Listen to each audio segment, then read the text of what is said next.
الحمد للہ رب العالمین الصلاة والسلام علی رسولہ النبی الکریم اما بعد اعوذ باللہ من الشیطان الرجیم بسم اللہ الرحمن الرحیم۔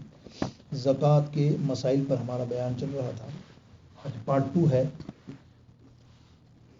تو زکوٰۃ کتنی قسم کے مال پر دینی ہوتی ہے، ادا کی ہوتی ہے؟ خلاصہ یہ کہ زکوٰۃ بظاہر ہم دوسری چیزوں کو چھوڑتے ہوئے شہری اس بات سے ہم بات کر رہے ہیں، ورنہ تو کھیتی باڑی اشرا اس میں دے دیا جاتا ہے اور جانوروں پہ بھی دی جاتی ہے، لیکن ہم جیسے ہمارے گھر میں اگر ہم عام طور پہ دیتے ہیں تو وہ 3 چیزیں خاص بتائی گئی ہیں، جس میں جو ہے یہ سونا چاندی فرسٹ، اور نوٹ مال وغیرہ وغیرہ، اور تجارت کا مال، بزنس مال جو بھی ہے اس سب پہ زکوٰۃ کی ادائیگی کرنی ہے۔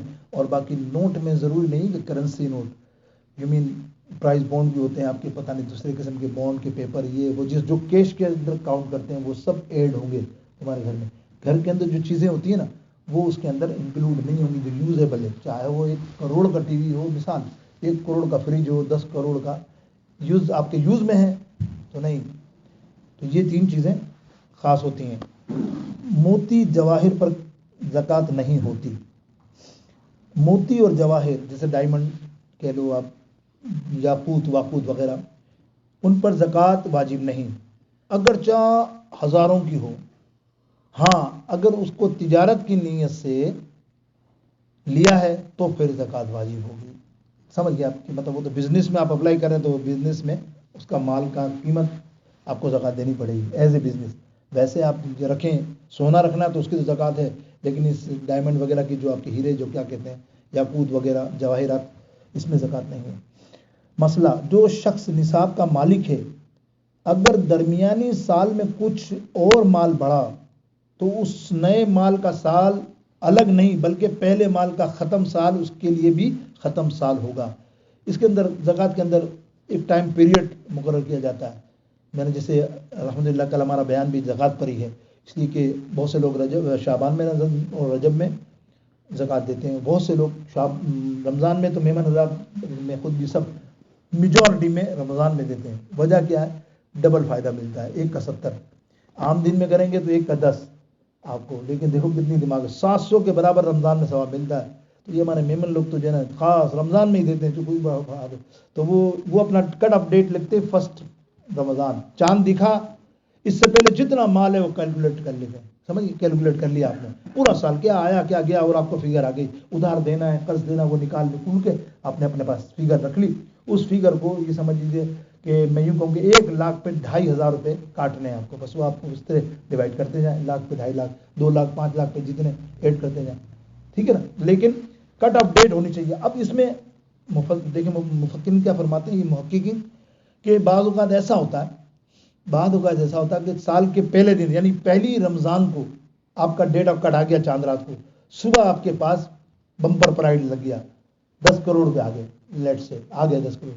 اب وہ 10 کروڑ کہاں جا رہے ہیں؟ پچھلے میں نہیں جا رہے، اب آئندہ سال میں آئیں گے نا۔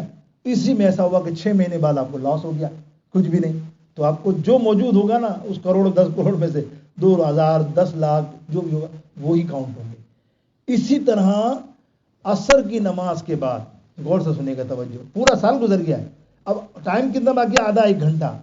مغرب کی اذان سے پہلے 10 منٹ پہلے کوئی شخص آیا آپ کو 10 لاکھ روپے دے گیا، سمجھنا، تو وہ آپ کے پچھلے میں کاؤنٹ ہوں گے پورے سال میں، اگلے میں نہیں۔ عصر سے پہلے نا، اگر مغرب کے بعد دے گا تو اس کا دوسرے سال کا شروع ہو جائے، جس طرح انکم ٹیکس ہوتا ہے تقریباً یہ میرا خیال ہے ہوتا ہوگا، بالکل ایسے ہی۔ تو یہ ایک میں نے نصاب کا آپ کو آسانی سے سمجھا دیا۔ سال بھر تک خیرات کرتا رہا ہے نا، سال بھر تک خیرات کرتا رہا، اس کے بعد نیت کی کہ جو کچھ دیا ہے نا وہ سب زکوٰۃ ہے، تو وہ اس طرح زکوٰۃ ادا نہیں ہوگی، فتاویٰ عالمگیری، سمجھ گئے نا۔ میں نے اس دن سمجھا کہ بہت سے لوگ باکس میں ڈال دیتے ہیں، میں یہ سوچتا رہا 2 روپے ڈال دیتے ہیں، یار ان کو کیسے پتہ چلتا ہوگا؟ یا تو نوٹ کرتے ہوئے، نوٹ کرنا تو لازمی ہے کیونکہ اس کے بغیر تو گزارا نہیں ہے، کم تو تم دے نہیں سکتے 1 روپیہ، وہ زکوٰۃ ہی ادا نہیں ہوگی۔ تمہارے پر $50,000 مثال کو زکوٰۃ ہے اور تم نے 49,800 900 دے دیے تو ہے نا، لیکن 1 روپیہ یا $1 یا $10 نہیں دیے، تمہاری زکوٰۃ نہیں ہو پائے گی، سمجھ، اس حال کی تم پہ قرضہ اور بوجھ رہے گا، اللہ کا مطلب گناہگار کہلاؤ گے. تو اسی لیے کیلکولیٹ کر کے ہی باقاعدہ اسپیکر کو دینے چاہیے. دوسرا مسئلہ زکوٰۃ کا روپیہ مردہ کی تجہیز و تکفین یا مسجد کی تعمیر میں نہیں لگ سکتا، اس لیے کہ اس میں فقیر کو مالک بنانا پڑتا ہے. یعنی کسی کو بھی زکوٰۃ ایسی تو بہت اہم چیز ہے زکوٰۃ، بہت اہم چیز، ہم کیئر نہیں کرتے. اس نے فون کیا، اس کو دے دی، اس سینٹر کو دے دی، فلانے کو دے دی. اب اس کے وکیل تو بنے ہو، تم نے اس کی تحقیق کی ہے، وہ آیا وہ کر بھی رہا ہے، بعض اوقات خبر ہو، الٹی سیدھی بہت سے ہوتے ہیں نا ادارے کر لیتے ہیں، تمہاری زکوٰۃ نہیں بکائے گی. تم نے یہ نہیں ہم نے تو دے دی تھی ہمارے لیے، تم کو چیک کر کے دینا. اسی لیے کہا ہے کہ مالک بناؤ کسی کو بھی. جب تک زکوٰۃ مدرسے میں ہم بہت سے لوگ دیتے ہیں، اب مدرسے میں کہاں یوز کرتے ہیں، ان کے لیے بہت سارے شرائط ہیں، پوری کتاب بھری ہوئی اعلیٰ حضرت نے لکھی ہے کہ تم مدارس میں دیکھتے ہو تو پوچھو کہیں وہ تم نے دی کس کے لیے، بچوں کے لیے. میرا خیال ہے زیادہ تر یہ ہوتا ہے بچے کی پڑھائی وہ کہیں اور خرچ کر رہے ہیں، تو وہ تو کرتے ہی، آپ کو پتہ ہی ہے. اللہ تو یہ بہت کیئرنیس ہے، یہ ذمہ داری ہے. کل اللہ تعالیٰ اللہ کو پکڑ ہے اس کی، کل بیان میں سنیے گا کس طرح کی پکڑ ہے میرے دوستوں. اب دیکھیے زکوٰۃ کا روپیہ کہ فقیر کو مالک کر دینا لازمی ہے، کسی کو بھی جو صارف ہے نا اس کو دینا اور مالک بنا دینا ہے. یہ فقیر خرچ کرے تو ثواب دونوں کو ہوگا، جس کو دی آپ نے. حدیث میں آیا کہ اگر 100 ہاتھوں میں صدقہ گزرا تو اللہ تعالیٰ سب کو ویسا ہی ثواب دے گا جیسے دینے والے کو، اس کے اجر میں کوئی بھی کمی نہیں آئے گی. عبد المختار فتاوا.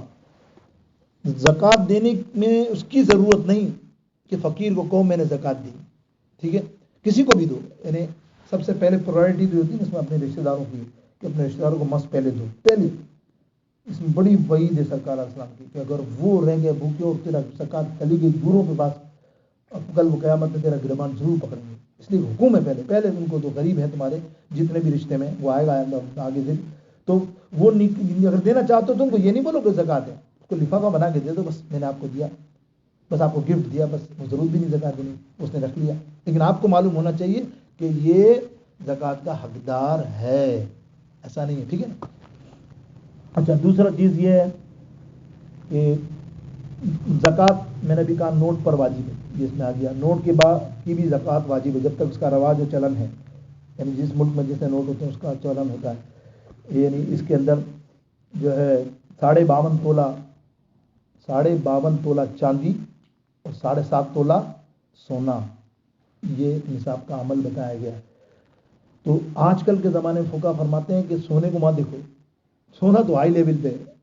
یعنی اگر 7.5 تولہ دیکھو گے تو 8-10 لاکھ تو ہو جائیں گے نا، 10 لاکھ ہوں گے. نہیں، چاندی کو دیکھو. اس وقت انڈیا میں چاندی 1,25,000 تقریباً 1,20,000 کے قریب ہے. پاکستان میں 2,00,000-2.5 لاکھ کے قریب ہوگی. تو اس کو فگر کو رکھ کے پھر آپ کو زکوٰۃ ادا کرنے کی اتنی مالیت آپ کے پاس ہے، اگر ہے تو صاحب نصاب ہے. 52.5 تولہ چاندی، ٹھیک ہے نا. سونا تو بہت ہائی لیول پہ ہے نا، سونے میں تو سبھی بچ جائیں گے، اس لیے کہ وہ 8-10 لاکھ تو ہوتا کسی کے پاس ہوں، کسی کے بننا ہو. تو یہاں یہ مسئلہ بیان کیا گیا کہ اور آگے فرمایا یہ سب معاملہ جو ہے کھیتی باڑی کا ہے. اب دیکھیے اب زکوٰۃ کن لوگوں کو دیں. زکوٰۃ کے مصارف 7 ہیں: فقیر، مسکین، عامل، رقاب، غارم، فی سبیل اللہ اور ابن السبیل. یہ 7 لوگوں کو ڈیفائن کیا، 2-3 کے ڈیفائن کریں گے کہ فقیر کس کو کہتے ہیں اور مسکین کون ہے. زیادہ تر ہم انہیں کو جانتے ہیں اور ہم انہیں کو دیتے ہیں، عمومی طور پہ. فقیر وہ آدمی جس کے پاس کچھ ہو مگر نہ اتنا کہ نصاب کو پہنچے. مثال کے طور پہ نصاب ہے 1 لاکھ، ابھی انڈیا میں چل رہا ہے 1.25 لاکھ، 1,20,25 میرا خیال، آئی ڈونٹ نو ایگزیکٹ، 1,20,000 چل رہا ہے. اب کسی بندے کے پاس 1 لاکھ ہے، 1,20,000 نہیں ہے، تو وہ صاحب نصاب میں آ گیا، مطلب اس کو آپ زکوٰۃ دے سکتے ہو، تو وہ کہلاتا فقیر. یعنی نصاب کے برابر بھی اس سے کم ہوا تو. اب اس کے بعد کہتے ہیں اس کو کہ جو بالکل نہ ہو جس کے پاس، وہ کہلاتا ہے مسکین. مسکین وہ ہے جس کے پاس کچھ بھی نہ ہو، یہاں تک کہ کھانے اور بدن چھپانے کے چیزیں بھی نہ ہو، اس کا محتاج ہو، تو لوگ سے وہ سوال کر سکتا ہے. فقیر سوال نہیں کر سکتا لوگ سے، یہ مسکین سوال کر سکتا ہے، اس کو اجازت ہے. مسکین کا سوال حلال ہے، فقیر کا سوال ناجائز ہے، اس لیے کہ جس کے پاس کھانے اور بدن چھپانے کو ہو اسے بغیر ضرورت و مجبوری کے ذریعے سوال نہیں کرنا چاہیے. ایک اور مسئلہ شاید آپ کی غور گزار ہوگا کہ مسجد میں کوئی بھی مانگے تو آپ ٹوک سکتے ہو، یہ آپ کا فی الحال مسجد ہے، کوئی بھی یہ سینٹر نہیں، لیکن ہم نے مسجد کا درجہ دیا ہوا ہے، 5 وقت نماز ہوتی ہے، تو یہاں کوئی سوال کرے تو یہاں پیمنٹ نہ کرو، گناہ گار ہوگے، الٹا آپ نیکی دے رہے ہو نا، نیکی کوئی بیچارہ کھڑا ہو گیا میں پور یہ وہ، اب آپ نے بولا چلو یار 50 روپے اس کو دے دیجیے، 50 کا 10 روپے دے دیجیے، اس کو بولو حدیث پاک ہے، سرکار علیہ السلام نے خود ایک بندے کو باہر لے گئے تھے اور وہاں جا کر حضرت بلال کو کہا لاؤ مجھے دو کچھ، اور پھر اس کو وعدہ کیا اور کہا تھا مسجد میں نہیں مانگا کرو، یہ اللہ کا گھر ہے، یہاں مانگنا ناجائز ہے، تو کیا اس کو بولو آپ باہر آؤ میں آپ کو دیتا ہوں، باہر لے جاؤ اور اس کو جو دینا وہ دے دو مسجد کے احاطے سے باہر، سمجھئے یہ مسئلہ بھی اپنے پاس آ جائے ذہن میں تو اچھا ہے۔ اب دیکھیے مسکین بھی ہو گیا، بہت سے لوگ زکوٰۃ کا مال اسلامی مدرسوں میں دیتے ہیں، یہ مسئلہ سن لیجیے، ان کو چاہیے کہ متولی مدرسے کو بتا دیں کہ یہ زکوٰۃ ہے، تاکہ متولی اس کو الگ رکھے، دوسرے مال میں نہ ملائے اور غریب طلباء پر خرچ کرے، کسی کام کی اجرت نہ دے، سمجھ رہے نا، وہاں تو مدرسے میں سارے کام اللہ رحم کرے، اجرت نہ دے ورنہ زکوٰۃ تمہاری ادا نہیں ہوگی جنہوں نے دی ہے مدرسے میں، یہ باہر شریعت کا مسئلہ ہے۔ ابن السبیل یعنی مسافر جس کے پاس مال نہ رہا ہو وہ زکوٰۃ لے سکتا ہے، اگرچہ کہ گھر کے اوپر اس کے پاس مال موجود ہو، یہ بھی مسئلہ سمجھے، مسافر ہے یہاں ہمارے پاس شکاگو میں آیا، مال ہی نہیں، غریب ہو گیا، گھر میں اس کے پاس جائیدادیں، لیکن یہاں بیچارہ بیار میں تو اس کو اتنا ہی دے جتنی اس کو ضرورت ہے رہنے کی۔ زکوٰۃ کو ادا کرنے میں یہ ضروری ہے کہ جسے دیں اسے مالک بنا دیں، یہ بات کافی نہیں، لہذا زکوٰۃ کا مال مسجد میں لگانا یا اس سے میت کا کفن دینا یا میت کا دین کرنا، غلام آزاد کرنا اور پل بنانا، سڑک بنوانا، نہر بنانا، کنواں کھدوانا، ان چیزوں میں کتاب خرید کر کسی کو دینا یا وقف کرنا یہ کافی نہیں، اس سے زکوٰۃ ادا نہیں ہوگی۔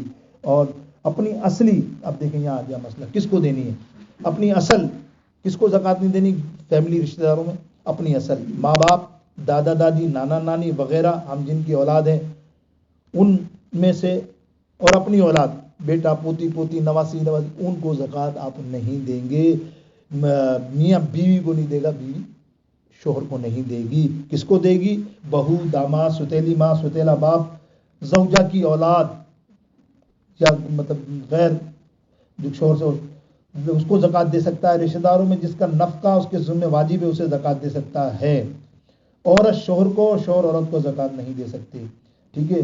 اور دوسرا مسئلہ جو ہے زکوٰۃ میں کس کو مقدم رکھے، یعنی زکوٰۃ وغیرہ صدقات میں افضل یہ ہے کہ پہلے اپنے بھائی بہنوں کو دے، عزیز رشتہ داروں میں، پھر ان کی اولاد کو، پھر چچا چچی، پھوپھا پھوپھی، ماموں خالہ وغیرہ وغیرہ وغیرہ، پھر قریب رہنے والے دوست احباب، اور پھر شہر میں رہنے والے، عالمگیری فتاویٰ۔